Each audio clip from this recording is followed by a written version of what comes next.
Ziaur Rahman was a very valiant freedom fighter. তিনি আমাদের একটা সেক্টরের কমান্ডার ছিলেন। He was a very brave freedom fighter. 17 বছর পার হয়ে গিয়েছে তারেক রহমান বাংলাদেশ থেকে প্রবাসে আছেন। আমি আশা করছি তার সেই ম্যাচুরিটিটা হয়েছে সময়ের প্যাসেজের মধ্য দিয়ে। 5ই অগস্টের পরেই সাথে সাথে ওনার চলে আসা উচিত ছিল, what ever it may have been. President Ziaur Rahman বা মেজর জিয়াউর রহমান সম্পর্কে আপনার মুখ থেকে শুনতে চাই, বা কখনো কোনো প্রেক্ষাপটে দেখা বা কোনো স্মৃতি বা আপনার পরিবার বাবা মার মুখ থেকে কিছু দেখেন, শুনছেন কিনা?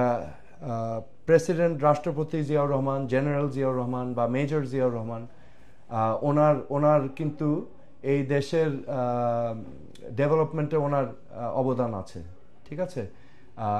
রাজনৈতিক কারণে ওনাকে অনেক সময় খাটো করা হয়েছে, নানা কিছু বলা হয়েছে, কটূক্তি করা হয়েছে ওনাকে নিয়ে। এমনকি উনি রাজাকার বলেও আখ্যায়িত করা হয়েছে, যেটা আমি কোনোদিনও সমর্থন করিনি এবং আমি মনে করি এটা অন্যায় হয়েছে। হ্যাঁ, Ziaur Rahman was a very valiant freedom fighter. তিনি আমাদের একটা সেক্টরের কমান্ডার ছিলেন এবং আমার বাবা যখন প্রধানমন্ত্রী ছিলেন, ঠিক আছে, এবং ওনার অধীনস্থ একজন সেক্টর কমান্ডার ছিলেন। So he was a very brave freedom fighter. উনি বীরত্বের সাথে মুক্তিযুদ্ধ করেছেন এবং 75 পরবর্তী ওনার ভূমিকা এখন সেটাও হচ্ছে ইতিহাসবিদদের বিশ্লেষণের বিষয় আছে, কারণ এখানে নানা দিক আছে। হ্যাঁ, এখানে যে কোনো এক দৃষ্টিকোণ থেকে দেখাটা ঠিক হবে না। এখন ওনার মোটিভেশন কি ছিল, উনি কি চেয়েছিলেন, ওনার দিক, ওনার বিবেচনা, উনিও দেশপ্রেমী ছিলেন, ঠিক আছে। So he took his steps. এখন ওইটার ভিকটিম অনেকে হয়েছে, হয়তো আমরাও হয়েছি, বাট একটা হিস্টোরিক্যাল ইভেন্ট আমাদের অ্যাসেস করতে হবে কিন্তু অবজেক্টিভলি, রাইট? তো সব পার্সপেক্টিভ থেকে দেখতে হবে। তো আমি ব্যক্তিগতভাবে মনে করি উনি একজন বীর মুক্তিযোদ্ধা ছিলেন এবং আমার মতে দেশপ্রেমিক ছিলেন। উনি ওনার দিক থেকে দেশের ভালো চেয়েছেন।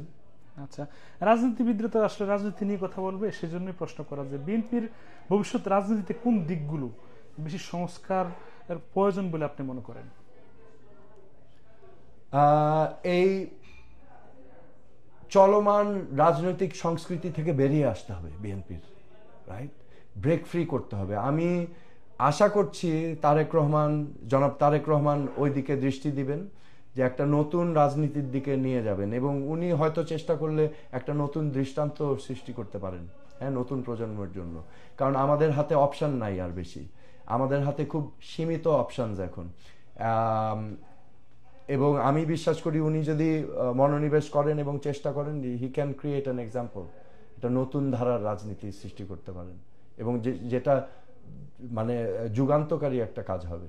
আচ্ছা, মানে তারেক রহমানকে নিয়েও তরুণদের মধ্যে দুরকম মত আছে, পজিটিভ বলি বা নেগেটিভ বলি, অতীত বর্তমান নিয়ে। তো এই বিষয়ে আপনি কি বলবেন, আপনার মূল্যায়ন কি ব্যক্তিগতভাবে? রাজনীতি করলে তো অনেক কিছুই মোকাবেলা করতে হয়। তারেক রহমান 2001 থেকে 2006 সাল যখন বিএনপি ক্ষমতায় ছিল, সেই সময়কার কিছু আলাপ আলোচনা আছে, হ্যাঁ। তো সেই দিকগুলো বিবেচনায় নিতে হবে ওনার, এবং ওটাকেও অ্যাড্রেস করতে হবে, কারণ সেটাও মানুষ কিন্তু মনে রেখেছে। এবং হয়তোবা সময়ের প্যাসেজ অফ টাইম অলসো আমাদেরকে ম্যাচিওর করে। তো 17 বছর পার হয়ে গিয়েছে তারেক রহমান বাংলাদেশ থেকে প্রবাসে আছেন।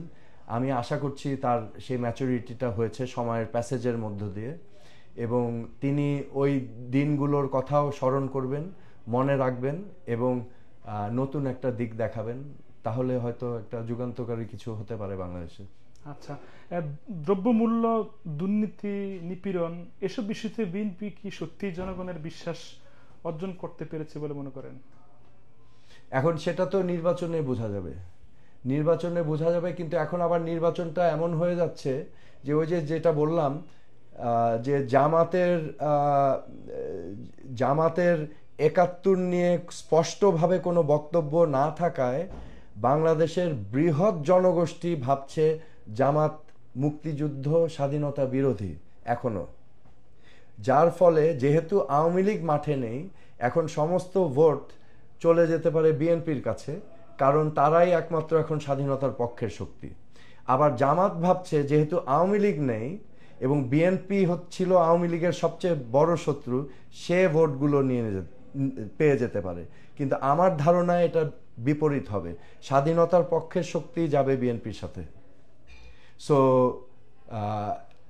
এটা একটা অ্যাডভান্টেজ বিএনপির আছে, এবং ভবিষ্যতে কি করতে পারবে সেটা তো ভবিষ্যতই বলে দিবে।